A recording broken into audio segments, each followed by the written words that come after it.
EVM के बल पे ही जीत सकते हैं। राजीव जी। जी, आपको थोड़ा रोकना चाहूंगा। ये तस्वीरें जो आप देख रहे हैं दोस्तों, ये अखिलेश यादव कन्नौज पहुंचे। अखिलेश यादव और कन्नौज में जिस प्रकार की सुबह से गतिविधियां जो हैं वो अलग अंदाज में जा रही थी। वहां पर मतदाताओं को, खासकर जो अपोजिशन की तरफ ऐसा लगता है कि अपोजिशन की तरफ वोट डालने जा रहे हो, ऐसे मतदाताओं को रोका जा रहा था, धमकाया जा रहा था।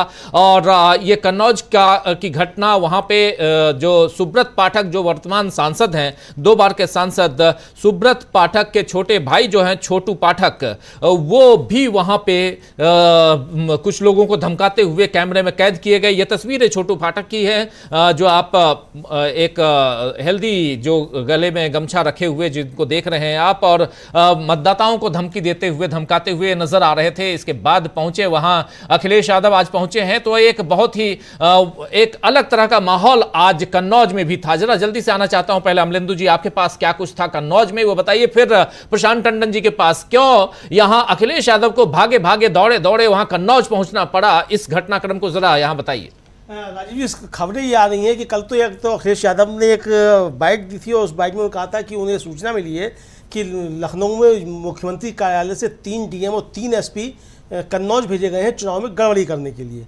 ये कल का उनका बाइट थी अखिलेश यादव की। फिर आज सुबह जिस तरीके से कन्नौज से खबरें आना शुरू हुई कि किस तरीके से वहाँ लगातार मशीनें ख़राब हो रही हैं, लगातार मतदाताओं को वोट डालने से रोका जा रहा है, जो सांसद हैं सुब्रत पाठक, उनके भाई जगह जगह जाकर के किस तरीके से लोगों को डिस्टर्ब कर रहे हैं। फिर ये भी आया राजीव जी की एक विधायक जो है वो मतदान अधिकारियों को गाली गलौज कर रहे हैं। इस तरीके के वीडियो समाजवादी पार्टी ने लगातार ट्वीट किए हैं। जब ये खबरें आई तो उसके बाद फिर अखिलेश यादव जो है वो कन्नौज सीधे सीधे पहुँचे और जाकर के उन्होंने बहुत सी जगह जाकर दौरा किया है। तो काफ़ी तनावपूर्ण माहौल जो था वो कन्नौज में हो गया था। असल में भारतीय जनता पार्टी ये सोच रही है कि उसके सामने चुनौती है कि कन्नौज से किसी तरीके से अखिलेश यादव को जो है वो रोका जा सके, क्योंकि अखिलेश यादव ने कन्नौज में राजीव जी अचानक उतर के भारतीय जनता पार्टी के सारे समीकरण बिगाड़ दिए और आसपास की लगभग 10 सीटों पर इसका असर जो जबरदस्त तरीके से पड़ रहा है। तो ये भारतीय जनता पार्टी की परेशानी बढ़ गई। इधर डैमेज कंट्रोल करने के लिए खुद जो है भारतीय जनता पार्टी उसने जो थे वो समाजवादी पार्टी के ऊपर आरोप लगाना शुरू कर दिए और कन्नौज में भी कई जगह जो है वो उसने ट्वीट की कि कन्नौज में कई जगहों पर समाजवादी पार्टी के कार्यकर्ताओं ने वोट नहीं डालने देने। तो अखिलेश यादव जो पहुंचे वो अपने कार्यकर्ताओं का मनोबल बढ़ाने के लिए, पुलिस प्रशासन को समझाने के लिए कि आप जो कर रहे हैं इसका इंतजाम किया जा सकता है, इंदिरा गठबंधन की सरकार बनते फिर आपसे ठीक से निपटा जाएगा, ये संदेश देने के लिए मुझे लगता है अखिलेश यादव फिर कन्नौज पहुंचे हैं। राजीव जी जी, कन्नौज के घटनाक्रम पर जरा प्रशांत टंडन जी आपसे भी समझना चाहूंगा। 10 सीटों पे प्रभावित कर सकते हैं यहां पे कन्नौज के आसपास, और अचानक आखिरी समय में उतर के कन्नौज में अखिलेश यादव ने एक सरप्राइज तो दिया था, बैकफुट पर वहां नजर आई थी भाजपा, और आज भारतीय जनता पार्टी को यहां कहीं ना कहीं घुटने टेकने के लिए मजबूर करते हुए नजर आ रहे हैं अखिलेश प्रसाद यादव। और इसलिए भी अखिलेश यादव यहां क्योंकि वो अचानक पहुंचते हैं और उसके बाद जो कुछ होता है उनकी तस्वीरें जो हैं आप साफ साफ स्क्रीन पे देख रहे हैं। आपसे भी समझना चाहता हूं कि कितना ज्यादा, क्योंकि ये जो आज 11 नहीं बल्कि 13 सीटों पे आज उत्तर प्रदेश में मतदान है और तमाम सीटों पर बीजेपी की जीत हुई थी 2019 में, उस लिहाज से आज ये 100% के स्ट्राइक रेट को बचाना सबसे बड़ी चुनौती है बीजेपी के लिए, और उस चुनौती में कहीं ना कहीं पिछड़ते हुए शायद दिखाई दे रही है। इसलिए ये सब कुछ है या कुछ और है यहाँ पे प्रशांत टंडन जी? देखिए, रिटेन करना बहुत मुश्किल है जो पिछला स्कोर था, जो जनता का मूड है। और पिछली बार भी देखिए कन्नौज में हार जीत बहुत मामूली मार्जिन से हुई थी। वहाँ से जो रिपोर्टें आ रही हैं वो रिपोर्टें बता रही हैं कि इस बार अखिलेश यादव का जो मार्जिन है वो काफ़ी ज़्यादा होगा। और केवल कन्नौज नहीं, वो पूरे समाजवादी पार्टी का जो प्रभाव क्षेत्र है वहाँ आज पोलिंग हो रही है। और सब जगह से जो खबरें आ रही हैं, देखिए राजीव जी, वो बहुत इम्पोर्टेंट है कि जो जहाँ जहाँ बीजेपी का स्ट्रांग होल्ड है वहाँ मत प्रतिशत बहुत कम है। और यही चिंता का विषय पहले फेज से ही चला आ रहा है सिलसिला कि बीजेपी का जो मतदाता है वो बाहर नहीं निकल रहा है। और जितनी ये खबरें बीजेपी के वर्कर, बीजेपी शासित उनकी पुलिस के बावजूद लगा रहे हैं, वो सिर्फ इसीलिए लगा रहे हैं कि उनका मतदाता बाहर नहीं निकल पा रहा है, उसको उत्साहित करने के लिए ये हो रहा है। और एक और बात बड़ी स्पष्ट दिखाई दे रही राजीव जी, वो कि ग्राउंड पे जो बीजेपी जानी जाती है कि ग्राउंड पे उनके बहुत कार्यकर्ता होते हैं और वो लोगों को मतदान केंद्र तक लेके आते हैं, वो कहीं ना कहीं एब्सेंट दिखाई दे रहा है। उसकी वो नज़ारत है वो सिस्टम पूरा।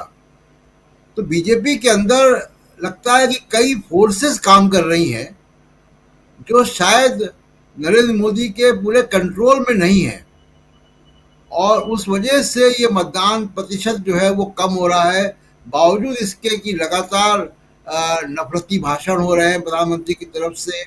हिंदू मुस्लिम की एक्सट्रीम पिच पे वो जाकर प्रचार कर रहे हैं, और उसके बावजूद मतदाता नहीं निकल रहा है। और एक बहुत रेखांकित करने वाली बात ये राजीव जी की जो युवा मतदाता है, फर्स्ट टाइम वोटर और सेकंड टाइम वोटर, वो युवा मतदाता तो इनके खिलाफ मत भी कर रहा है और बाहर निकलकर मीडिया से बात भी कर रहा है कि उसने रोजगार, पेपर लीक, महंगाई के खिलाफ वोट दिया है। तो युवा मतदाता का जो बड़ा बोल्ड एक्सप्रेशन सामने आ रहा है, वो बीजेपी के लिए चिंता की बात है। जहाँ तक कन्नौज की बात है, तो अखिलेश यादव के वहाँ मौजूदगी से आप देखिएगा कि उत्साह और बढ़ेगा, और अभी पोलिंग स्टेशन पे लोग होंगे, अब धीमे धीमे पोलिंग खात्मे की तरफ बढ़ रही है, और उस वक्त आप देखिएगा कि कन्नौज से मत प्रतिशत और बढ़ेगा भी थोड़ा अंतिम समय में।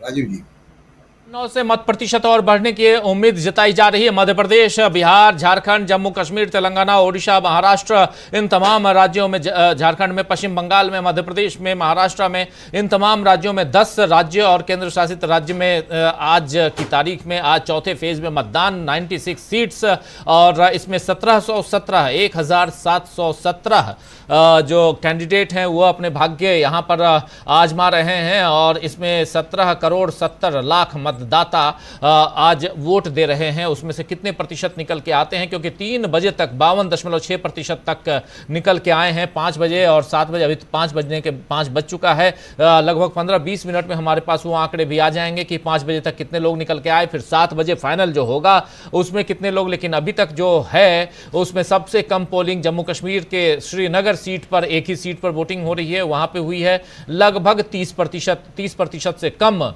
पोलिंग हुई है जम्मू कश्मीर में, और बिहार में भी कम पोलिंग हुई है हमेशा की तरह, जैसे पहले दूसरे तीसरे फेज में हुई थी। महाराष्ट्र में भी कम पोलिंग हुई है जैसे पहले दूसरे तीसरे फेज में हुई थी। लेकिन महाराष्ट्र, बिहार, पश्चिम बंगाल, उत्तर प्रदेश, ये 4 राज्य बहुत इंपॉर्टेंट है। इन चारों राज्यों का लेखा जोखा यहां रखना भी जरूरी है। जरा एक बार फिर से डॉक्टर दीपक पाचपुर जी आपके पास आना चाहता हूं। महाराष्ट्र के जिन क्षेत्रों में आज मतदान हो रहा है, ये किनके गढ़ हैं और अभी क्या परिस्थितियां दिखाई देती हैं?